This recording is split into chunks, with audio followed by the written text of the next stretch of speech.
Assalamualaikum warahmatullahi wabarakatuh. Perkenalkan, nama saya Randy. Saya dari Prodi S1 Teknik Kimia kelas B, Fakultas Teknik Universitas Riau. Di sini saya akan menyampaikan sebuah materi yang berkaitan dengan cara membuat struktur Lewis dan struktur 3 dimensi. Tugas ini saya buat untuk memenuhi mata kuliah Kimia Dasar 1. Selamat menonton. Baiklah, di sini saya akan menjelaskan cara membuat struktur Lewis dan struktur 3 dimensi. Yang pertama, yakni struktur Lewis. Ada dua hal yang harus diperhatikan. Yang pertama, yakni aturan oktet. Aturan oktet adalah suatu kaidah yang menyatakan bahwa atom cenderung bereaksi dengan atom lainnya untuk membentuk 8 elektron valensi. Yang mana 8 buah elektron valensi ini dianggap stabil karena kulit terluarnya sudah terisi penuh. Baiklah, selanjutnya hal yang perlu diperhatikan dalam membuat struktur Lewis adalah muatan formal atau yang disingkat dengan MF. Rumus untuk mencari muatan formal suatu unsur di dalam senyawa dirumuskan dengan MF sama dengan jumlah dari elektron valensi dikurang jumlah dari elektron bebas dikurang jumlah dari setengah dikali elektron yang berikatan. Baiklah, selanjutnya yakni struktur 3 dimensi. Dalam membuat struktur 3 dimensi suatu senyawa, kita menggunakan suatu teori yang bernama teori VSEPR. Teori ini disingkat dari Valence Shell Electron Pair Repulsion. Teori VSEPR ini merupakan teori tolakan pasangan kulit elektron valensi. Baiklah, di sini saya akan menjelaskan beberapa contoh soal mengenai cara membuat struktur Lewis dan struktur 3 dimensi. Yang pertama yakni senyawa CCl4 atau namanya adalah karbon tetraklorida. Yang pertama yang harus kita lakukan adalah kita mencari aturan oktet dari senyawa ini. Kita tahu bahwa unsur C itu berada di golongan 4 dan unsur Cl berada di golongan ke-7, sehingga elektron valensinya adalah 4 dan 7. Sehingga saat kita buat aturan oktetnya adalah menjadi seperti ini. Setelah kita membuat struktur Lewis atau aturan oktet dari senyawa CCl4, kita harus menghitung muatan formal dari masing-masing unsur. Yang pertama, menghitung muatan formal C sama dengan rumusnya seperti ini. Elektron valensi dari atom C adalah 4, elektron bebasnya 0, setengah dikali 8 karena elektron berikatannya adalah 1, 2, 3, 4, 5, 6, 7, 8. Sehingga untuk muatan formal dari unsur C adalah 4 kurang 0 kurang 4 sama dengan 0.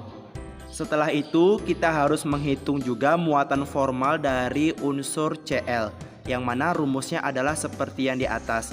Sehingga elektron valensi dari unsur Cl adalah 7 dikurang elektron bebas dari Cl adalah 6 karena 1, 2, 3, 4, 5, 6 dikurang 6 dikurang setengah dari elektron yang berikatan, yakni ada 1, 2. Setengah dari 2 adalah 1, maka muatan formal dari unsur Cl adalah 0, sehingga total dari muatan formalnya adalah 0.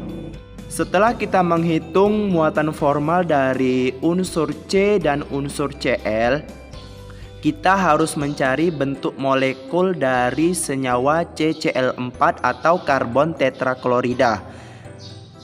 Kita tahu bahwa untuk senyawa ini bentuk molekulnya adalah AX4 dengan nama tetrahedral. AX4 inilah nama dari atau notasi VSEPR. Maka bentuk molekul untuk senyawa CCl4 adalah seperti ini. Baiklah, untuk selanjutnya contoh soalnya yakni ion NH4+.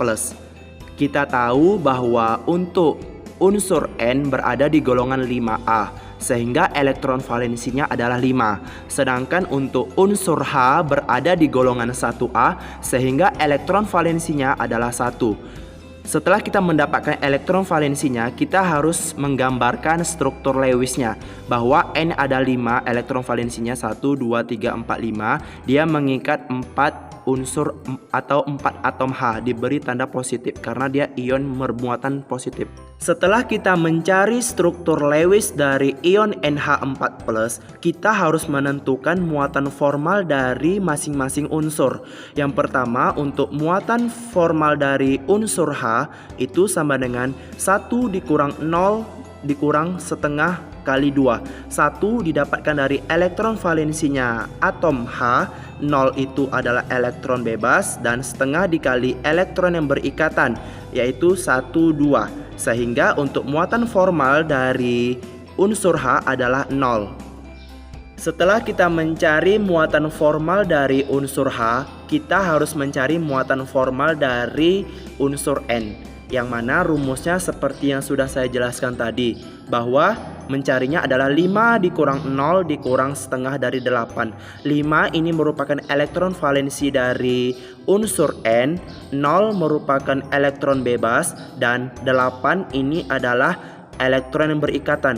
1, 2, 3, 4, 5, 6, 7, 8. Sehingga untuk muatan formal dari unsur N adalah 1, sehingga totalnya adalah 1. Selanjutnya yakni contoh soal ion H3O+. Kita tahu bahwa elektron valensi dari atom H adalah 1, sedangkan elektron valensi dari atom O adalah 6. Karena kita sudah mengetahui elektron valensinya, kita harus menggambarkan struktur Lewisnya. Sehingga O mempunyai 6 elektron valensi karena sudah berikatan dengan H, bersisa 3.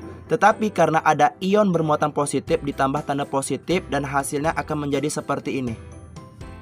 Setelah kita menggambarkan struktur Lewis dari ion H3O+, kita harus mencari muatan formal dari masing-masing atom. Yang pertama, untuk muatan formal hidrogen itu bisa dicari dengan 1 dikurang 0 dikurang setengah dikali 2. 1 ini didapat dari elektron valensinya atom H, 0 ini adalah elektron bebas, dan 2 ini adalah elektron yang berikatan, 1, 2. Sehingga untuk muatan formal atom hidrogen adalah 0. Setelah kita mendapatkan muatan formal dari atom H, kita harus mencari muatan formal dari atom O, yang mana rumusnya sudah saya jelaskan tadi, bahwa mencarinya adalah 6 dikurang 2 dikurang setengah dikali 6. 6 ini merupakan elektron valensi dari atom O, 2 ini merupakan elektron bebas didapatkan dari ini, 1, 2. Sedangkan 6 ini didapatkan dari elektron yang berikatan, 1, 2, 3, 4, 5, 6. Sehingga total dari muatan formal H dan O adalah 1. Setelah kita mendapatkan total muatan formal dari ion H3O+, yakni 1, kita harus mencari bentuk molekul dan notasi VSEPR-nya. Untuk notasi VSEPR-nya kita mendapatkan yakni AX3E. Ini didapatkan dari A, ini mewakili atom pusat yaitu O, X3. 3 ini merupakan jumlah dari pasangan elektron ikatan 1, 2, 3, dan E atau E1 ini didapatkan dari pasangan elektron bebas. Sehingga notasinya adalah AX3E atau namanya piramida trigonal, dan bentuk molekulnya ada seperti ini. Baiklah, untuk contoh soal yang terakhir yakni senyawa fosforus pentafluorida atau PF5. Seperti biasa, kita harus menggambarkan struktur Lewis dari senyawa ini. Kita tahu bahwa untuk atom P berada di golongan 5A, sehingga elektron valensinya adalah 5. Sedangkan untuk atom F itu berada di golongan 7A, sehingga elektron valensinya adalah 7. Ketika kita menggambarkan struktur Lewisnya, maka seperti ini. P sebagai atom pusat dan F ini memakai 5 elektron dari P. Setelah kita menggambarkan struktur Lewis dari senyawa PF5, kita harus menentukan muatan formalnya. Yang pertama, untuk muatan formal P itu sama dengan 5 dikurang 0 dikurang setengah kali 10. 5 merupakan elektron valensi dari P, 0 merupakan elektron bebasnya, dan 10 merupakan pasangan elektron yang berikatan 1, 2, 3, 4, 5, 6, 7, 8, 9, 10. Sehingga untuk muatan formal dari P adalah 0. Setelah kita mencari muatan formal dari atom P, kita harus mencari muatan formal dari atom F. Rumusnya sudah saya jelaskan tadi bahwa mencarinya adalah 7 dikurang 6 dikurang setengah dikali 2. 7 ini merupakan elektron valensi dari F, 6 merupakan elektron bebas dari F, 1, 2, 3, 4, 5, 6, dan 2 itu adalah elektron yang berikatan 1, 2. Sehingga muatan formal dari atom F adalah 7 dikurang 6 dikurang 1, hasilnya adalah 0. Sehingga totalnya adalah 0. Selanjutnya kita harus mencari bentuk molekul dari senyawa PF5 ini. Untuk notasi VSEPR dari senyawa ini adalah AX5. A ini mewakili atom pusat, dalam hal ini adalah atom P. X5. 5 merupakan jumlah elektron yang berikatan 1, 2, 3, 4, 5. Dan elektron bebasnya adalah 0. Sehingga notasi VSEPR-nya adalah AX5E0 atau AX5 dengan nama segitiga bipiramida atau bipiramida trigonal. Baiklah, sekian penjelasan dari saya mengenai cara membuat struktur Lewis dan struktur 3 dimensi dari suatu senyawa. Semoga dapat bermanfaat bagi kita semua. Lebih dan kurang saya mohon maaf. Wabillahi taufiq wal hidayah. Wassalamualaikum warahmatullahi wabarakatuh.